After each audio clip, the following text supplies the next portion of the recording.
நீங்கள் பார்த்து கொண்டிருப்பது உங்கள் ஜாஷ்வா டிவி. சகல ஜனங்களுக்கும் நற்செய்தி.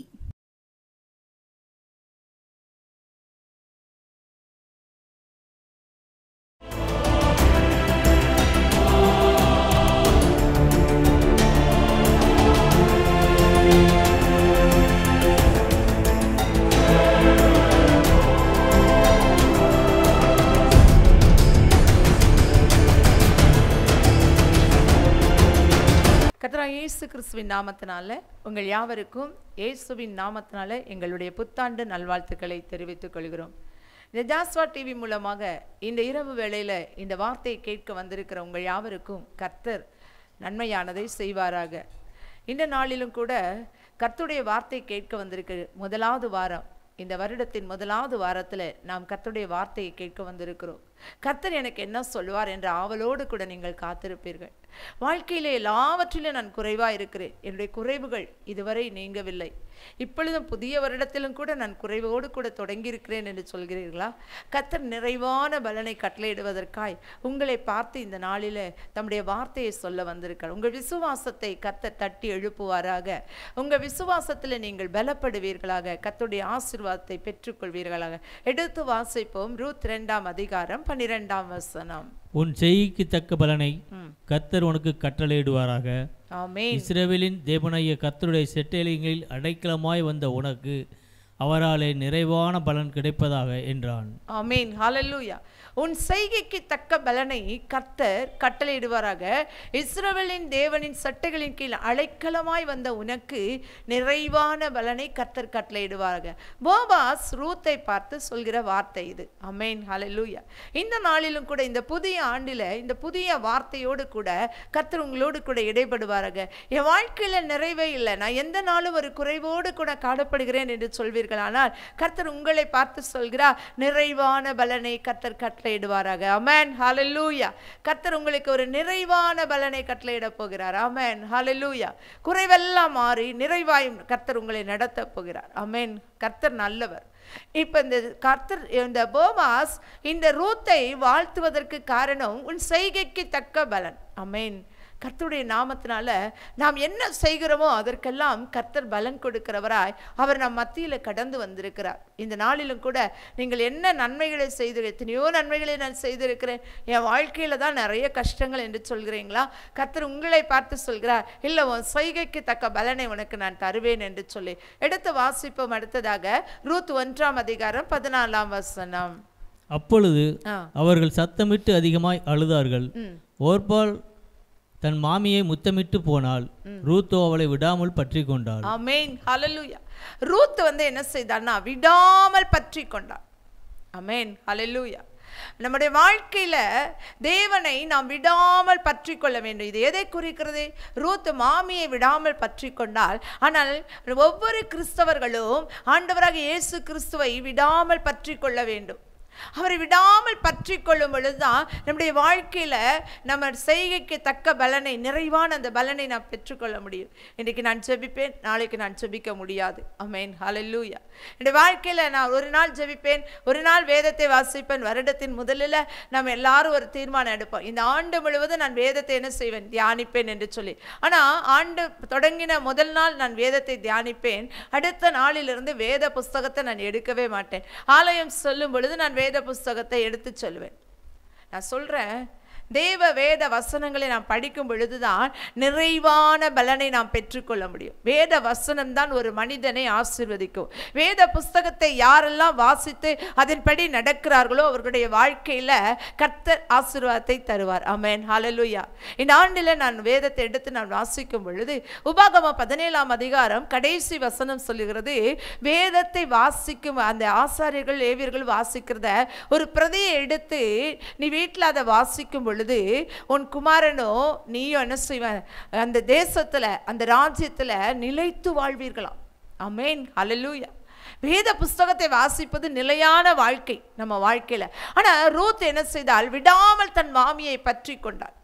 நாமும் தேவனை விடாமல் பற்றி கொள்ள வேண்டும். சில காலங்கள் நமக்கு தீமையான காலங்களா இருக்கும் பொழுது தேவனை மறந்து போகிறோம்.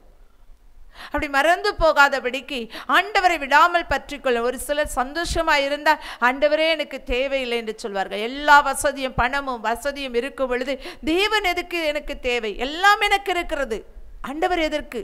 இல்லவே இல்லை. நம்முடைய ஆண்டவர் நம்மோடு கூட இல்லாவிட்டால் நம்முடைய வாழ்க்கை வெறுமையா இருக்கும். நம்முடைய வாழ்க்கை வெறுமையாய் மாறாதபடிக்கு தேவனை விடாமல் ரூத்தை போல நாம் பற்றி கொள்ள வேண்டும். அப்படி விடாமல் பற்றி கொள்வதனால் என்னென்ன ஆசீர்வாதங்கள் எடுத்து வாசிப்போம். யோவான் 15ஆம் அதிகாரம் 4ஆம் வசனம்.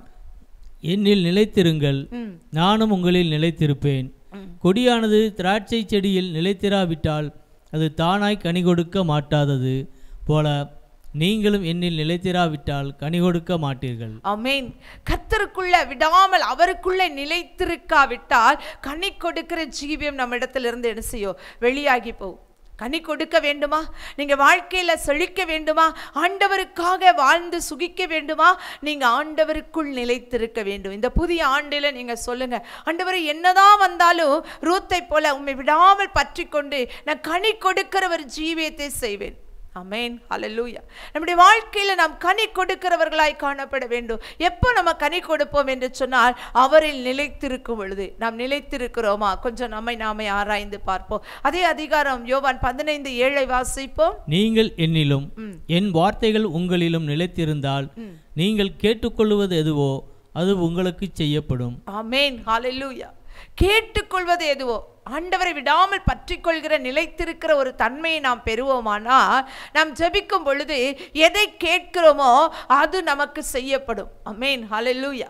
ஏன் நம்ம ஜெபம் கேட்கப்படலை அப்படின்னா நம்ம கர்த்தருக்குள்ள இன்னும் நிலையா இல்லை, கர்த்தருக்குள்ள இன்னும் ஸ்திரப்படலை, அவரை விடாமல் பற்றி கொள்வதில் நாம் பின்வாங்கி போயிருக்கிறோம். இந்த நாளிலும் கூட இந்த புதிய ஆண்டில் ஆண்டவரே நான் உம்மை விடாமல் பற்றி கொள்வேன், உம்மையே நான் சார்ந்து கொள்வேன் என்று சொல்லுவோம். அப்படி நாம் செய்யும் பொழுது கர்த்தர் நம்மை ஆசீர்வதிக்கிற தேவனாய் கடந்து வருவார். அடுத்ததாக வாசிப்போம் உபாகமம் 1:36.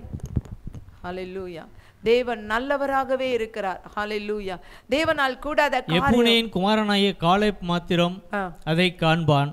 அவன் கர்த்தரை உத்தமாய் பின்பற்றினபடியினால் நான் அவன் மிதித்து வந்த தேசத்தை அவனுக்கும் அவன் பிள்ளைகளுக்கும் கொடுப்பேன் என்றும் ஆணையிட்டார். ஆமென்.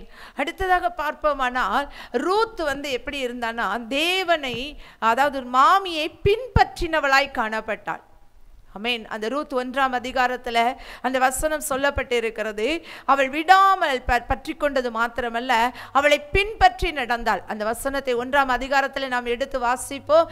அந்த இடத்துல பின்பற்றி நடந்தாள். அவள் சொன்னா, மரணமே அல்லாமல் உம்மை விட்டு என்ன செய்யக்கூடாது, எதுவும் பிரிக்க கூடாது, மரணமே அல்லாமல் எதுவும் பிரிக்க கூடாது. அதில் அவள் எப்படி இருந்தானா, உறுதியா இருந்தா. உம்முடைய தேவன் என்னுடைய தேவன், நான் அவரை பின்பற்றுவேன். அவர் ஒரு மோவாபிய ஸ்திரீ, மோவாபிய பெண், ஆண்டவரை விடாமல் என்ன செய்தார், பற்றி கொண்டால். அதே நேரத்தை பின்பற்றினாள். மாமி பின்பற்றுகிற அந்த தெய்வத்தை நான் பின்பற்றுவேன், அது ஜீவனுள்ள தேவன். நான் அந்நிய தேசத்தால் அந்நிய குடும்பத்திலிருந்து வந்திருக்கிறேன், ஆனாலும் என் மாமியின் தேவன் என்னுடைய தேவன் என்று சொல்லி, என்னுடைய மாமியின் ஜனம் என்னுடைய ஜனம் என்று சொல்லி அவள் விடாமல் பின்பற்றினாள். அந்த பின்பற்றினதுனால தான் ஆண்டவர் ஆசீர்வாதத்தை பெற்றுக்கொண்டாள். ஆமென். ஹல்லேலூயா. நம்முடைய வாழ்க்கையிலும் தேவனை விடாமல் பின்பற்றுகிற ஒரு சுபாவம் நமக்குள்ளே வர வேண்டும். நான் விடவே மாட்டேன் ஏசப்பா, உம்மையே நான் பின்பற்றி வருவேன், உம்மை அல்லாமல் எனக்கு வேறொரு கதி இல்லை. இந்த பூமியில மேலே வானத்திலும் கீழே பூமியிலும் அவரை அல்லாமல் வேறே தேவன் இல்லை. ஆகையால் நம்ம இவை பின்பற்றி வருவேன் என்று சொல்லி உறுதியாய் அவரை பின்பற்றினார். அடுத்ததாக வாசிப்போம் ரோமர் 8:36. ரோமர் 8:36. ஆண்டவரை விடாமல் பற்றி கொண்டார்கள். அங்கே அப்போஸ்தலனாகிய பவுல் சொல்கிறார், கிறிஸ்துவின் அன்பை விட்டு நம்மை பிரிப்பவன் யார்? உபத்திரவமோ, வியாகுலமோ, துன்பமோ, பசியோ, நிர்வாணமோ, நாசமோசமோ, பட்டயமோ? ஆமென். எது வந்தாலும் ஆண்டவரை பின்பற்றுவதில் என்னை பிரிக்கவே முடியாது. அங்கே சொல்றா, மரணம் மாத்திரம்தான் உம்மையும் என்னையும் பிரிக்க வேண்டும், வேறொரு காரியம் என்னை பிரிக்க கூடாது. நம்ம அப்படிதான். ஆண்டவரே, இந்த விசுவாச பாதையில நான் ஓடுறேன், என்னதான் வந்தாலும் கூட, உபத்திரமோ, மரணம் என்ன வந்தாலும், பசியோ, தாகமோ, நிர்வாணமோ என்ன வந்தாலும் உம்மை விட்டு என்னை பிரிக்க கூடாது என்று சொல்லி அப்போஸ்தலனாகிய பவுல் சொல்வது போல நாமும் நம்முடைய வாழ்க்கையில சொல்ல வேண்டும். எங்க ஒரு துன்பம் வந்துருச்சுன்னா என்னால் தாங்கிக்க முடியாமல் பின்பற்றி போன நான் பின்வாங்கி போகிறேனே என்று சொல்கிறீங்களா?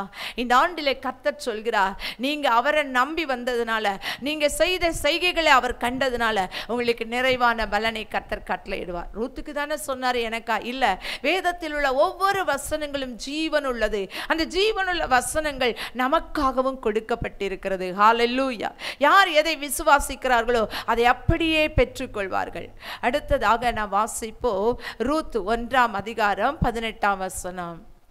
அவள் தன்னோடே கூட வர மன உறுதியாய் இருக்கிறதை கண்டு அப்புறம் அதை குறித்து அவளோடே ஒன்றும் பேசவில்லை. ஆமென். அவ எப்படி இருந்தானா? மன உறுதியா இருந்தாளாம். ஹல்லேலூயா. இன்னைக்கு நம்ம வாழ்க்கையில தேவனை நான் ஏற்றுக்கொண்டேன், அவரே என் தெய்வம் என்று சொல்லி நான் அவரை ஏற்றுக்கொண்டேன். மன உறுதியா இருக்கிறோமா? தீர்மானத்தோடு கூட இருக்கிறோமா? இயேசுதான் என் தெய்வம், இயேசு எனக்கு எது செய்தாலும் நன்மைக்கு ஏதுவாய் செய்வார் என்ற தீர்மானம் நமக்கு இருக்கிறதா? அவரிடத்தில் ஒரு தீர்மானம் இருந்தது. என்ன வந்தாலும் பரவாயில்ல, என்ன நடந்தாலும் பரவாயில்ல. மாமியார் சொல்கிறா, இனி நான் ஒரு திருமணம் செய்து ஒரு குழந்தையை பெற்று உங்களுக்கு கொடுக்க முடியுமா? நீங்கள் உங்கள் வீடுகளை பார்த்து உங்களுக்கு பிரியமான கணவனை தெரிந்தெடுத்து வாழுங்கள் என்று சொல்கிறா. ஆனாலும் ரூத் சொல்கிறா, எனக்கு எதுவுமே வேண்டாம், உங்களோட நான் வர்றேன், உங்கள் கூடவே வரேன். உம்முடைய ஜனம் என்னுடைய ஜனம், உம்முடைய தேவன் என்னுடைய தேவன், நீங்கள் எனக்கு போதும். மரணம் மாத்திரம்தான் நம்மை பிரிக்கணும், வேறு எதுவும் என்ன செய்யக்கூடாது, பிரிக்கக்கூடாது. அவ்வளவு நேசித்து ஆண்டவரை நேசித்து வந்த ஒரு ரூத்தை கர்த்தர் ஆசீர்வதிக்காமல் விடுவாரா? நிச்சயமாய் ஆசீர்வதிப்பார். நாம் எந்தெந்த இடத்திலிருந்து வந்தோம், நம்ம எல்லாரும் ஒரு நாளில் அடிமைத்தனத்தில் இருந்தோம். பாவத்தின் அடிமையில், விக்கிரகத்தின் அடிமையில், பொல்லாத பழக்க வழக்கத்தின் அடிமையில், வியாதியின் அடிமையில், எத்தனையோ அடிமைத்தனத்தில் யாரோ நம்மை ஆளுகை செய்து அடிமைத்தனத்தில் இருந்தாங்க. எல்லாவற்றிலும் இருந்து கர்த்தர் நம்மை விடுதலையாக்கி இன்றைக்கு அவருடைய பிள்ளைகளாய் மாற்றின பின்பு நம்மை நிறைவாய் ஆசீர்வதிக்கிற கர்த்தர் நிச்சயமாய் நிறைவாய் ஆசீர்வதிப்பார். ஆமென். ஹல்லேலூயா. இவ மன உறுதியா இருந்தா. இதுதான் போபாஸ் பார்த்தான். போபாஸ் இடத்துல எல்லாரும் சொன்னாங்க, இவ மோபாவிய பெண் பிள்ளை, ஆனா தன் மாமியோடு கூட என்ன செய்தால், பின்பற்றி வந்தால், விடாமல் பற்றி கொண்டால், மன உறுதியா இருந்தால், தேவனை ஆராதிப்பதில் மன உறுதியா இருந்தா, அதனால இவ இந்த இடத்திற்கு வந்திருக்கிறா அப்படின்னு சொல்லி கேள்விப்பட்டதுனால தான் அவன் சொல்றான், உன் செய்கைக்கு தக்க பலனை கர்த்தர் உனக்கு அருள்வாராக. ஆமென். ஹல்லேலூயா. நம்முடைய வாழ்க்கையிலும் கூட இன்றைக்கு ஒரு தீர்மானத்தோடு கூட தேவனை ஆராதிக்க கடந்து வருவோம். இந்த புதிய ஆண்டில் நான் வேத புஸ்தகத்தை நான் தெளிவாய் வாசிப்பேன், ஆண்டவரோடு கூட உறவாடுவேன். அது மாத்திரமல்ல, என்னுடைய நேரத்தில் எனக்கு எல்லா நேரத்தையும் கர்த்தருக்கு நான் கொடுப்பேன். ஆமென். ஹல்லேலூயா. இதோ எல்லா வேலையும் நான் முடிச்சுட்டு என் ஆண்டவருக்காக ஒரு நேரத்தை கொடுப்பேன் என்று சொல்லாதபடிக்கு முதன்மையானதை நீங்கள் கர்த்தருக்கு கொடுக்கும் பொழுது கர்த்தர் நம்மை ஆசீர்வதிப்பார். பெண்களாகிய நாம் காலையில் எழும்பி கர்த்தரோடு கூட உறவாட வேண்டும். எங்கே நான் எழும்ப? 6 மணிக்கு நான் எழும்புறேன், வீட்டு வேலையை எனக்கு சரியாக இருக்குது, அதுக்கப்புறம் நான் அறக்க பறக்க என்ன செய்கிறேன், என் வேலையை பார்க்க போயிடுறேன். இல்லை, அதிகாலையில் எழும்ப வேண்டும். இருட்டோடு எழுந்திருக்கிற பழக்கம் இருக்கிற பெண்களை கர்த்தர் ஆசீர்வதிப்பார், உயர்த்துவார். ஆமென். ஹல்லேலூயா. அவங்க வருங்காலத்தை, எதிர்காலத்தை குறித்து ஒரு நாளும் பயப்பட மாட்டாங்க. ஏன்னா அவங்க அதிகாலையிலேயே ஆண்டவரை தேடிட்டாங்க. அதனால ஆண்டவர் அவங்க வாழ்க்கையில் ஆசீர்வாதத்தை ஊற்றுவார். இந்த ரூத் மன உறுதியா இருந்தது போல, தீர்மானத்தோடு இருந்தது போல, நாமும் தீர்மானத்தோடு கூட இந்த புதிய ஆண்டில, ஆண்டவரே நான் உம்மோடு கூட பேசுவேன், நீர் என்னோடு கூட பேசும், நான் வேதத்தை தியானிப்பேன், நீர் என்னோடு கூட பேசும் என்று சொல்லி நாம் அவருடைய சமூகத்தில் ஒப்பு கொடுக்கும் பொழுது தேவன் நம்மை ஆசீர்வதிக்கிறவராய் காணப்படுவார். அடுத்ததாக வாசிப்போம் ரூத் 2:10. ரூத் 2:10. ஹல்லேலூயா. ஸ்தோத்திரம். 2:10-11 சேர்த்து வாசிக்கிறேன். அப்பொழுது அவள் தரையிலே முகம் குப்புற விழுந்து வணங்கி, நான் அந்நிய தேசத்தாளாய் இருக்க நீர் என்னை விசாரிக்கும்படி எனக்கு எதினாலே உம்முடைய கண்களில் தயை கிடைத்தது என்றாள். அதற்கு போவாஸ் பிரதியுத்தரமாக, உன் புருஷன் மரணமடைந்த பின்பு நீ உன் மாமியாருக்காக செய்ததும், நீ உன் தகப்பனையும் உன் தாயையும் உன் ஜன்ம தேசத்தையும் விட்டு முன்னே நீ அறியாத ஜனங்களிடத்தில் வந்ததும் எல்லாம் எனக்கு விவரமாய் தெரிவிக்கப்பட்டது. ஆமென். பாருங்க, அவனுக்கு விவரமாய் தெரிவிக்கப்பட்டிருக்கு இவளை குறித்து.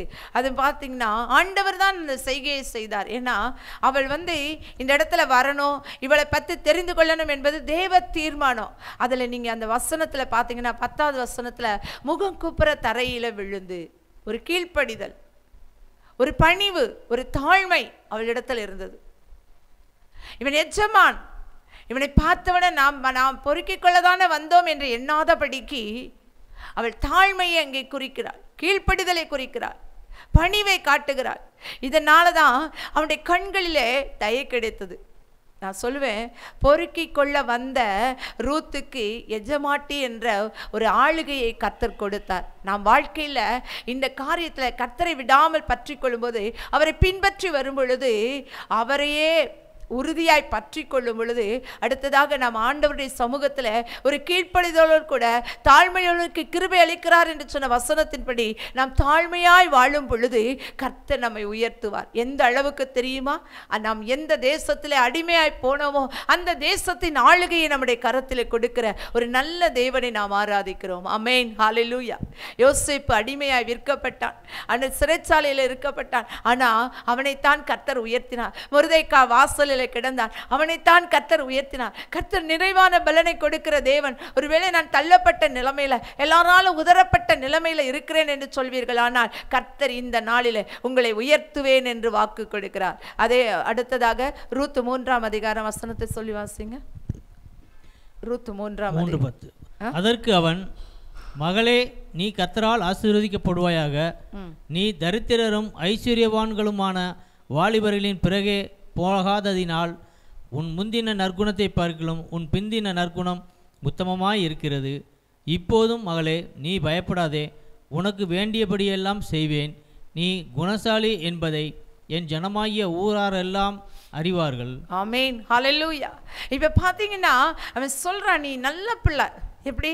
நீ பணக்காரங்க பின்னாடி போகல, வேற இடத்துக்கு போகல, கரெக்டாக கர்த்தர் காட்டின இடத்துல நீ தாழ்மையாக இருந்ததுனால, அவரை விடாமல் பின்பற்றினதுனால, மன உறுதியாக இருந்ததுனால, தற்செயலாய் கர்த்தர் உன்னை கொண்டு வந்து எங்கே விட்டுருக்காரு? சரியான இடத்துல. நம்மையும் அப்படி தானே கூட்டிகிட்டு வந்தார், தற்செயலாய். அந்த ரூத் புஸ்தகத்தில் உண்டு, தற்செயலாய். ஆமென், ஹல்லேலூயா. கர்த்தர் கொண்டு வந்து விட்ட இடம் சரியான இடம், தேவ சமூகம். அந்த தேவ சமூகத்தில் நாம் நிற்கும் பொழுது, சரியான முறையில் நிற்கும் பொழுது வேண்டியபடியெல்லாம் கர்த்தர் செய்வார். ஆமென், ஹல்லேலூயா. நிறைவான பலன் மாத்திரம் அல்ல, வேண்டியபடியெல்லாம் கர்த்தர் செய்வார். இந்த ஆண்டில் நீங்கள் எதை ஜெபிக்கிறீர்களோ அதை பெற்றுக்கொள்வீர்கள் என்று கர்த்தர் சொல்கிறார். ஆமென், ஹல்லேலூயா. உங்களையும் என்னையும் பார்த்து சொல்கிற வார்த்தை, நீ வேண்டியபடியெல்லாம் நான் செய்வேன் என்று சொல்லி. அந்த வேண்டியபடியெல்லாம் செய்கிற தேவன் எப்படிப்பட்டவர் என்று சொல்லி நாம் பார்க்க வேண்டும் அல்லவா?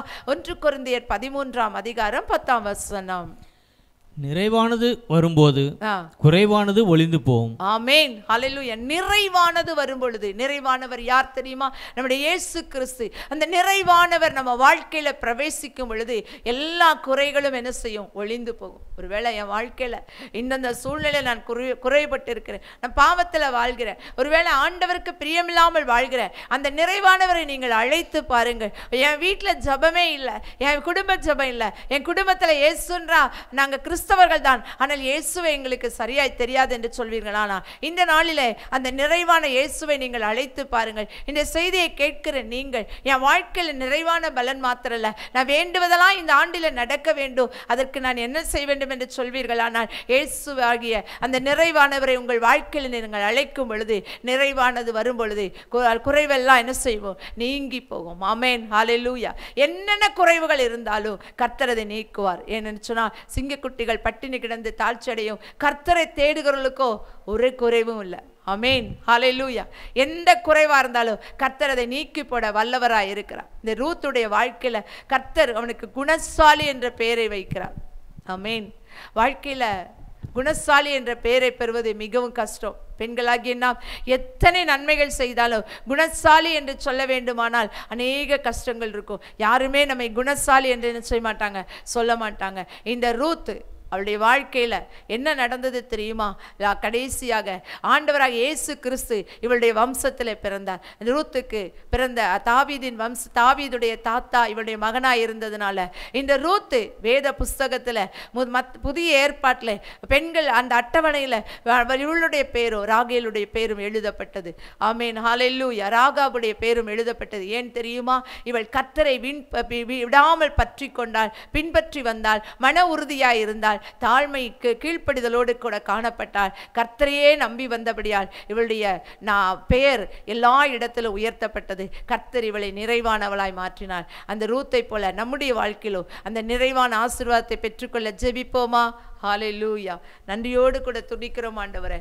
அப்பா, இந்த இரவு வேளையிலும் ஆண்டவரே, இந்த செய்தியை கேட்ட ஒவ்வொருவரையும் இந்த ஆண்டிலே நிறைவாய் ஆசீர்வதிப்பீராக. செய்கைக்கு தக்க பலனை கர்த்தர் கட்டளையிடுவீராக. இவர்கள் வேண்டியபடியால் நடப்பதாக. ஆண்டவரே, இந்த வேளையில என்னென்ன சொல்லி ஜெபித்து கொண்டு இருக்கிறார்களோ அத்தனை காரியத்தையும் கர்த்தர் நிறைவேற்றி கொடுப்பீராக இயேசுவின் நாமத்தினால. இந்த ஆண்டு முழுவதும் உடைய பிள்ளைகள் நிறைவாய் கர்த்தாவே ஆசீர்வதிக்கப்படட்டும். ஆண்டவரே, படிக்கிற பிள்ளைகளுக்கு ஞானத்தில் நிறைவை கட்டளையிடும். ஆண்டவரே, வேலை செய்கிறவர்களுக்கு தொழிலில் நல்ல ஒரு நிறைவை கட்டளையிடும், லாபத்தை கட்டளையிடும். உடைய நாமத்தை மகிமைப்படுத்த முடியாது ஜெபிக்கிறோம். ஜெப ஜீவியத்தில் ஒரு நிறைவை கட்டளையிடும், ஊழியத்தில் நிறைவை கட்டளையிடும், வேத தியானத்தில் ஒரு நிறைவை கட்டளையிடும். ஆவிக்குரிய வாழ்க்கையில நிறைவாய் வாழ கர்த்தர் கிருபையாய் ஆசீர்வதிக்க முடியாது ஜெபிக்கிறோம். உடைய பிள்ளைகள் ஒவ்வொருவரையும் ஆசீர்வதியும், பெரிய காரியங்களை செய்யும். மீட்பர் இயேசு நாமத்தில் நல்ல பிதாவே, ஆமேன் ஆமேன். இந்த செய்தியை கேட்ட உங்கள் யாவரையும் கர்த்தர் ஆசீர்வதிப்பாராக. ஆமேன் ஆமேன்.